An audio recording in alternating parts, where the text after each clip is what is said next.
Do the work now or you'll regret it later. Let's talk film.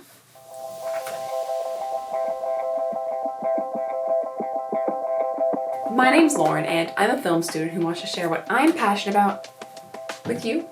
As the name indicates, this is a weekly series, so be sure to subscribe so you don't miss any future videos. Today, I'll be giving a very quick overview of the pre-production process. So much time and effort is put into movies way before the actual shooting, principal photography begins.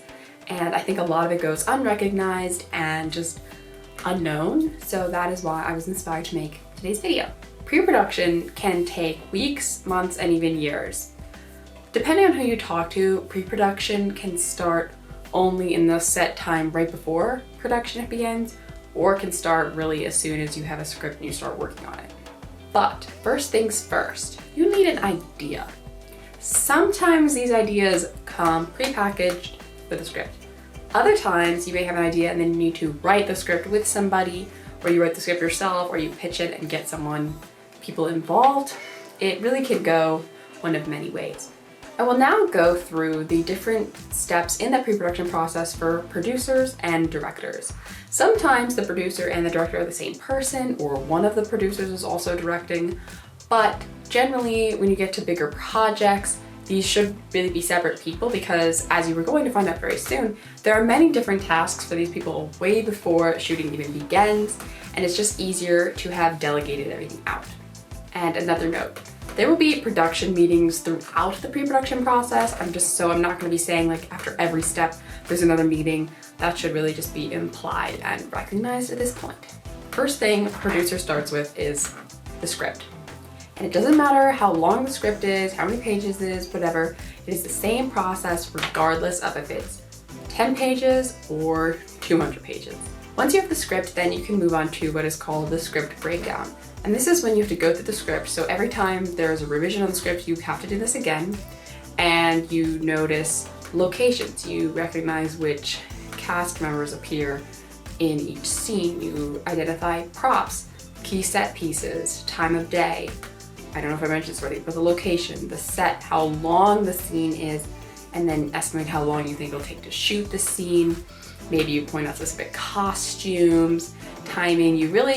It's breakdown because you're going through every element of the script because you need to be able to categorize all these things because they will become essential in the next step.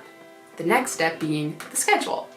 You need to have all this information from the script breakdown for your schedule because in the schedule you need to be knowing who needs to be on set when, what materials will you need to be on set, where, if you need to know the location of the scenes, you can know the location of the shooting.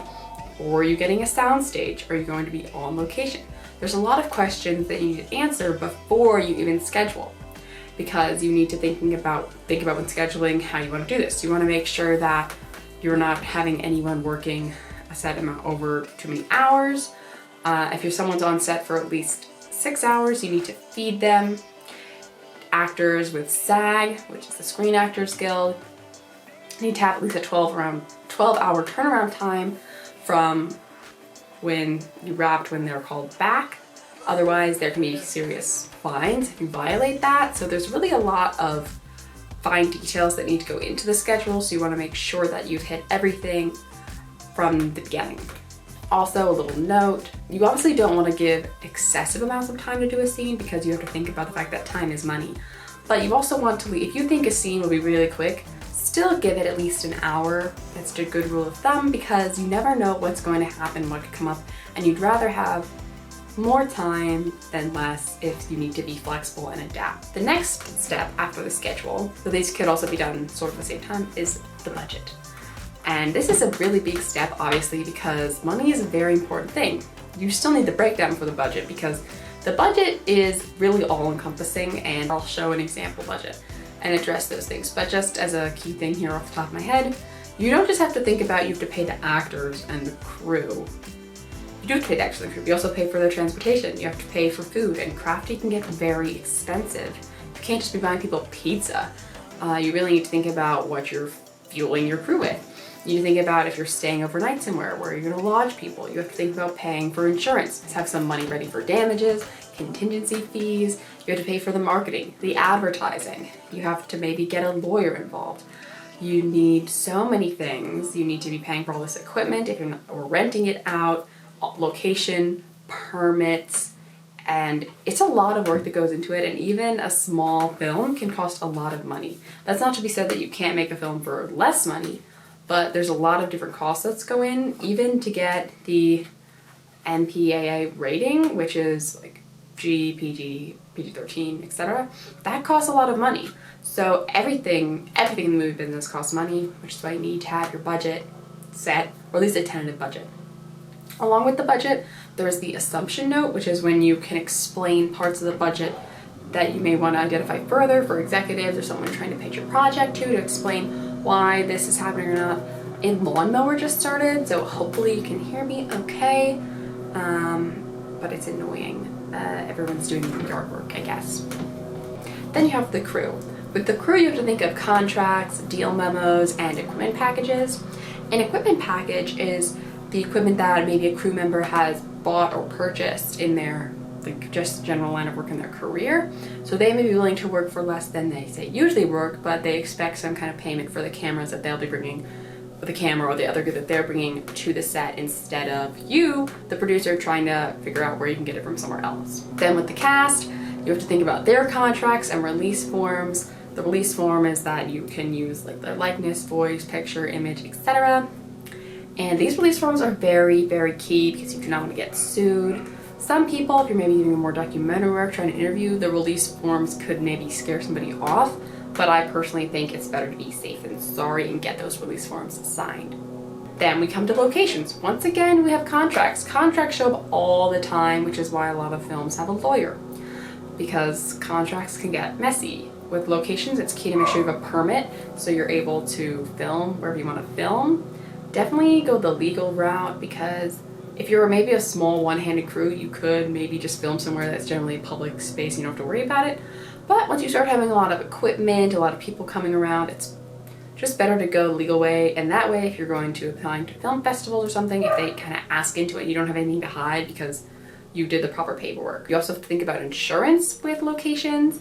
You want to make sure that if something happens to a piece of property that you were renting or using for the day, that you're not liable for all of that, because that can get very expensive. And you have to think about transporting people to there. If it's within a 2-hour distance, depending on who's in the crew and where they're coming from, they may have to get there themselves. But if you're going farther away than that, you really should be taking your own crew and cast out there.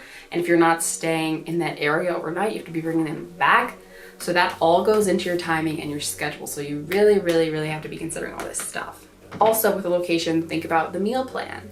If you're going somewhere where there's a lot of restaurants nearby, such, you might be able to easily order or cater in. But if you're going like to the middle of nowhere, you need to really be thinking that you'll need to have your own food brought.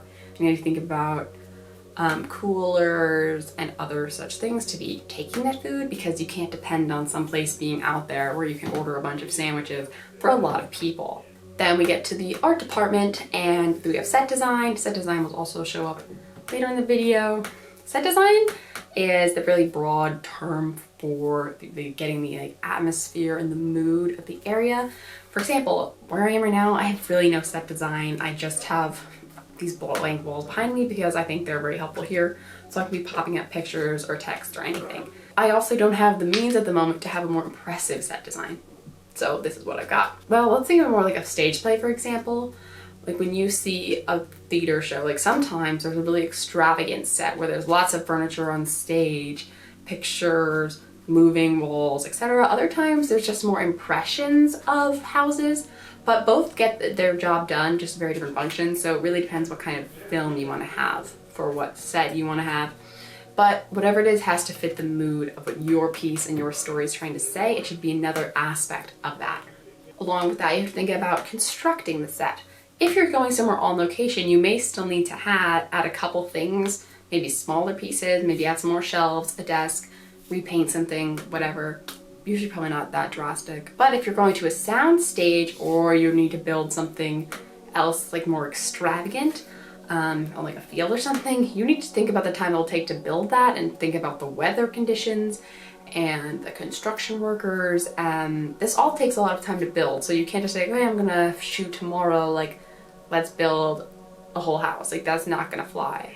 And then after all that, the producer can really finally move on to the shoot date. I will be back when the lawnmower is gone. Hi, so I'm now back and the lawnmowers are gone, so hopefully the lighting's similar enough to what it was before and the camera and everything. I'm now going to talk about the pre-production stages for directors. Once again, you need to start with a script. However, the next step here for directing would really be rewriting, and writing is rewriting. There are going to be so many versions of the script, and eventually you have to start moving forward with a version that's pretty close to, even though you might be tweaking some things here and there. And then after this, then you go into the script breakdown, and then you move on to the departments. Once again, there's the art director, and we think about the set design. This is another big focus on like mood and atmosphere, even more so than with the producer, whereas their set design, which has that same end goal, the producer might really more be thinking more logistically versus creatively. Really, directing, the director side of this is much more creative focused versus budgeting, scheduling, etc. Also involved in the art department would be costumes, which have a huge influence on a movie. Think about any like fantasy piece or historical drama. A lot of those clothes are what make it stick out and really fit into whatever world or realm or period has been created for the film. Then we have props. Props are anything that a character touches. So like this cup, for example, this would be a prop. But if there was just something like on the background, that's just part of like the set design and a set piece. Once again, you have to think about the set construction and how much time that will take, because it will definitely take time. You don't just snap your fingers and have a set. The director will work with the director of photography to work on the shooting script, which is the script, but this time you add in camera motions, maybe like dolly in or zoom or camera pans, giving a little more specific instructions to help out when actually on set, so you're not like, what are we doing right now? What's going on? Work on shot lists, which is when you have specifically each shot, like, so you would say maybe the angle, what lens, shot size, a little bit of description, really being quite specific to the technique for the camera. Then you have a floor plan. The floor plan, I'll put an example here, but you would mark where the cameras will be, where the actors will be, any key set points, windows, light sources, doors, electricity potentially, etc. We also have storyboards, which are key frames for the film where you want to make sure you kind of have a visual. These visuals can be as low-key as a stick figure, or you can really pay someone to do really extravagant drawings. Depends how much detail you need, and you may start with a rough sketch and then build it up as it gets closer to the shoot date and you're on set. Then we have locations again. You really want to make sure those locations are finalized, and you'll have all the heads of the departments do a little walkthrough of each location before the shoot, just to make sure that there's nothing like, oh my god, like what's wrong, we can't shoot here. Like make sure that's all covered. You do not want the first time everyone is on set to be the shoot date, because that's hard to have any kind of recovery if you need any kind of changes for any reason whatsoever. And then we have the cast. They're going to do read-throughs of the script, rehearsals. Rehearsals are really important. You don't want to over-rehearse a scene to the point where there's no life left, but you want to make sure that the characters are comfortable with it, and in case something happens, or they know what's supposed to happen enough that they can, you know, improvise and everything. And then it's time to shoot. So you see that the producers and the directors both come from very different points, in the sense that even though they both start with the script, they go little ways around, but then they end up at the same place, and then they make a fantastic movie. At least they hope it's a fantastic movie. A general rule that my producing teacher said is that you cannot do too much pre-production work. And that is because all that time you put in at the beginning will really pay off. You will have the most time in pre-production, because that's sort of like unlimited in the sense that you have so much time before you start, because once you start shooting, you're on the clock, time is money, it's dripping really quick, and then in post-production, you're just like a hectic mess. But pre-production, you'll have the most time entirety. So you really want to make sure that you're making the most of it. By the end of the pre-production phase, you will need to have a realistic schedule, a tentative budget, set locations, timely meal plans, and enough film stock or storage space for your piece, because you do not want to be on set and all of a sudden you're out of film stock. That has happened to me before. Think of Murphy's Law. Anything that can go wrong will go wrong. You want to try to think of everything could possibly go wrong and have a backup plan in case it does, because you do not want any surprises on set. That is like a big way to tank your day or even the whole shoot. You also have to remember to try to keep a positive attitude, always delegate responsibility, and never assume anything. If you didn't do it, who did? And that wraps up this video.